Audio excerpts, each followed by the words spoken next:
పర్యావరణ పరిరక్షణకు ప్రతి ఒక్కరూ కృషి చేయాలని జిల్లా న్యాయాధికార సంస్థ చైర్మన్, జిల్లా ప్రధాన న్యాయమూర్తి గంధం సునీత అన్నారు.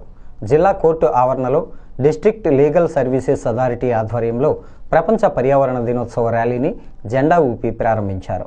ఈ సందర్భంగా గంధం సునీత మాట్లాడుతూ రాజ్యాంగం ద్వారా వచ్చిన ప్రాథమిక హక్కులే కాకుండా ప్రకృతిని కాపాడే విధంగా చర్యలు తీసుకోవాలని తెలిపారు.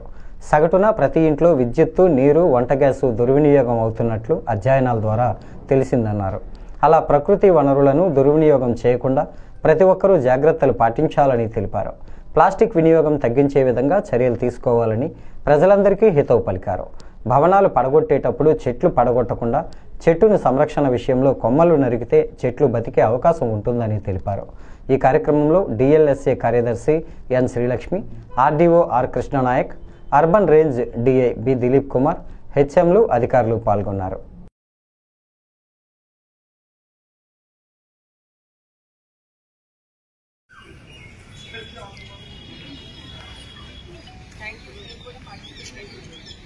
మేము ప్లాస్టిక్ వాడకాన్ని తగ్గిస్తామని,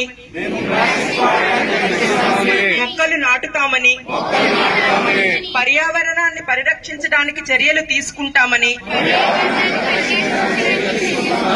భవిష్యత్తు తరాల కోసం ఒక శుభ్రమైన మరియు ఆరోగ్యకరమైన పర్యావరణం అందించడానికి కృషి చేస్తామని, మన భూమిని పచ్చగా పరిశుభ్రంగా ఉంచడానికి ప్రయత్నిస్తామని, మేము పర్యావరణ పరిరక్షణ కోసం అవగాహన కార్యక్రమాలు నిర్వహిస్తామని, మేము పర్యావరణాన్ని కాపాడడం కోసం ఒక నిర్దిష్ట లక్ష్యంతో పనిచేస్తామని మరియు మన సంస్థ పర్యావరణాన్ని కాపాడడానికి పూర్తి సహాయం చేస్తుందని ప్రతిజ్ఞ చేస్తున్నాము.